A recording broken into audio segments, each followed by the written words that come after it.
Staying at a Japanese inn is one of the quintessential experiences of a trip to Japan. The onsen, the food, the ambience, it all just soaks any stress away. This weekend, we've come to the oldest onsen town in Nagano, Besho Onsen, to unwind and explore the beautiful countryside, visit shrines, and enjoy cherry blossom festivals. So we have arrived at our accommodation for the night.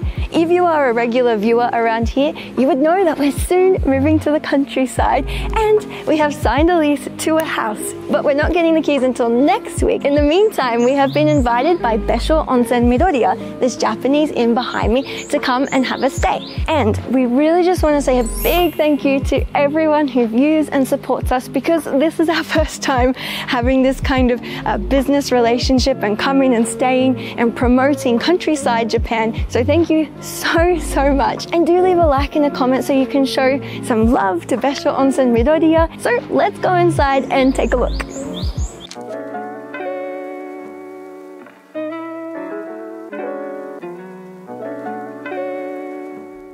Okay, so we haven't even checked into the place yet, and as soon as we step foot into this beautiful hotel, they've just served us up these wonderful little Japanese treats, and we're sitting in the front lobby, and it's just got all these beautiful nature and wooden features and highlights.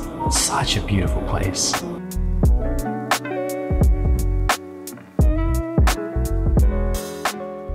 So this is our room. This hotel has been built quite recently, so it's very modern, and the most distinguishing feature about this Japanese inn is that they hired a world-renowned designer called Ishihara-san to design all of the gardens and create this kind of natural landscape. It's incredibly beautiful, and just before, we even found out that Ishihara-san received kind of this certificate of recognition from the Queen herself of England, Queen Elizabeth, for all his amazing kind of natural work.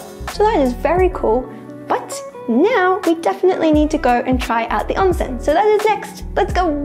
An onsen is easily one of the best parts of a Japanese inn, or ryokan as they're known in Japan. So we jumped into our robes, having too much fun trying to make this transition, and then we walked very candidly to one of the 3 private onsen. Each ryokan is a little different, with some variation of public and private onsen baths. Many will charge an extra fee to use the private onsen for a fixed time slot, but at Besho Onsen Midoriya, you can use any of the baths at any time you like. They even have a system where you can check which baths are currently available on your phone. Not only can you relax in the baths as much as you like, but in the garden there's also a spot where you can try out the onsen water for yourself. Whoa! I've never drunk onsen water before. That was interesting. So the verdict on the onsen water is still out, but it was time to fill our bellies instead with some delicious food. You can have dinner in the ryokan, but we've opted to try out some of the local spots in town. We're going to explore Besho Onsen by day tomorrow, but tonight it's all about trying the local delicacies. In this town, there are 2 main restaurants, and we're gonna go to both. So we're at the first one, and it's this kind of izakaya, which is like loud, and it's got this fun, homey kind of feeling. We've ordered 2 dishes here. We've got some gyoza, and we've got some fried tofu. And it's, sumimasen, dozo. Hi. いやいや、全然。肉丼ぶり。へー。すごいですね。お味噌汁ね。はい。食べづらかったらいけないからスプーン持ってきてあるからね。ありがとうございます。And luckily, even though there's lots of Japanese going on here, the menu is also in English, and they've even got vegetarian options and stuff like that. Fantastic. ありがとうございます。すみません。Very accommodating, lovely vibe here. Definitely recommend it. So this is tonight's interesting meal. It is a horse meat rice bowl, which is super interesting. We've had horse meat once before, but we actually had the raw variant, like sashimi kind of thing. But this one's all cooked up, so I think it's going to be quite delicious. Let's try it. Itadakimasu. That's actually packed with flavor. Man, that is really, really good.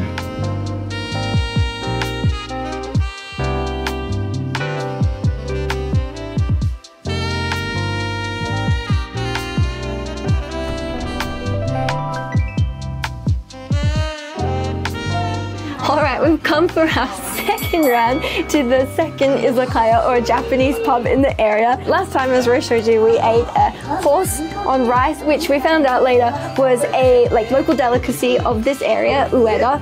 And now we have got yakitori. Oh, we've only got 3 each because we're already so full. And we got this tare or sauce to go on top of it, which we also found out was a delicacy here too, or something that they do only in this area. Anyways, I've talked so much, we've been drinking a little bit too. Itadakimasu! I just ate the negima. Negima means chicken and green onions. It's the best negima I've ever had in my life.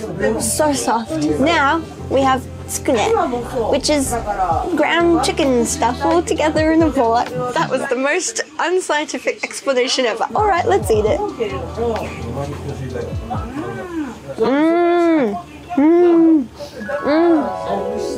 It's so tasty. Nice. Later that same evening. So, we've had a wonderful evening. We're full of wonderful local foods, and we've had the best bath ever. And now there's one thing left to do, and it's to jump on these amazing fluffy looking beds. I have never seen something so pretty. Ready? Ready? I hope it's as fluffy as it looks, is it? It's pretty good. As you know, we're in the market for beds because we're moving into a new place. This is pretty nice. Ja, Wesley. Good morning. We started off the day the best way you can in a Japanese inn with an onsen, and then we had breakfast just now. It was really beautiful sitting in the dining room looking out at the waterfalls and the nature. It was a Japanese breakfast, so if it's your first time having that Japanese style, it can be a little difficult. You might be like, what's this, what's that? But it was really delicious, and we even had dessert at the end as well, which is a little cheeky for breakfast. We had a matcha Mont Blanc cake, and to tell you a little bit about the pricing for this room that we are in with breakfast normally costs 45,000 yen for 2 people, which is about average mid-range for a Japanese inn or a ryokan. You can of course get cheaper, you can get way more expensive as well. And this one, as we said yesterday, is really modern, so it's lovely because sometimes you can get some Japanese inns that are older and historic, which is lovely, but a little bit run down. So now it is time to go and explore this area some more for today. We've got temple visits, we have got cherry blossom festivals. We're really excited for that. Maybe, hopefully they're blooming. So let's go.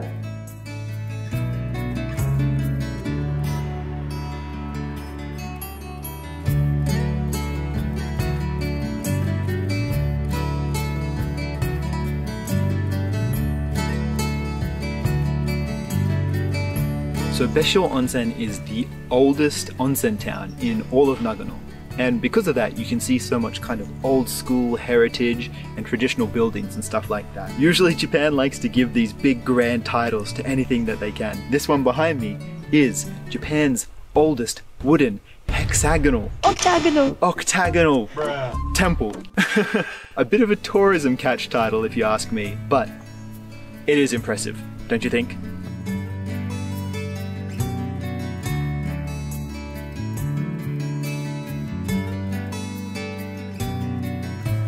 Isn't this just simply beautiful? Yeah, it's really nice. Wow. I like this stuff down here. I like how the river kind of flows down and there's little bridges going across between people's houses and stuff like that.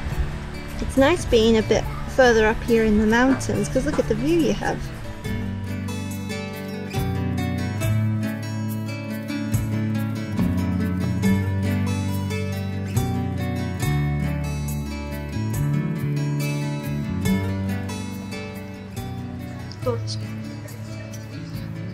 Oh yeah, it's good. Oh yeah. It was honestly hard to leave the tranquil setting of Besho Onsen, but after finishing the copious amounts of gelato we ordered, we wanted to explore the larger neighboring city of Ueda. The Shinkansen from Tokyo runs straight through here, so it's a really easy stop on the way to Nagano City, Kanazawa, or even Kyoto.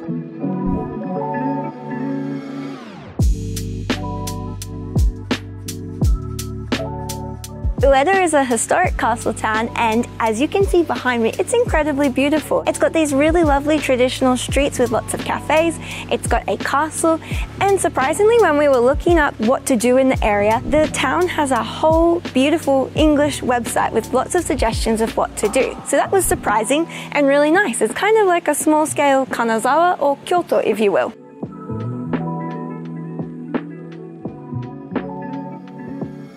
What we were particularly excited to see in Ueda this weekend was the Cherry Blossom Festival. At night, 1,000 trees are lit up around the castle in a beautiful illumination. But while we waited for it to get dark, there was one more quintessential Japanese experience to tick off.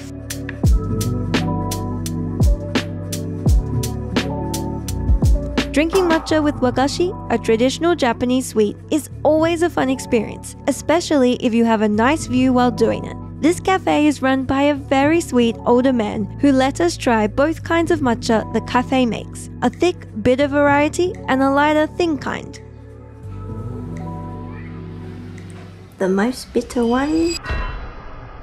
Whoa, it's actually so much different to the other one. Oh, okay. Wow. Need some sweets.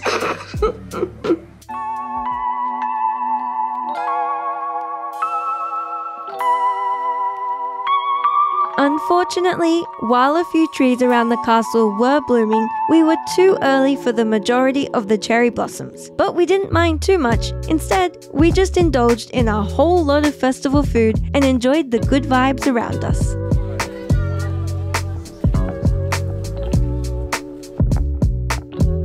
Well, thank you so much for joining us on this wonderful retreat out into the countryside. Stay tuned for our next video where we'll be moving into our brand new home out in this area. See you then.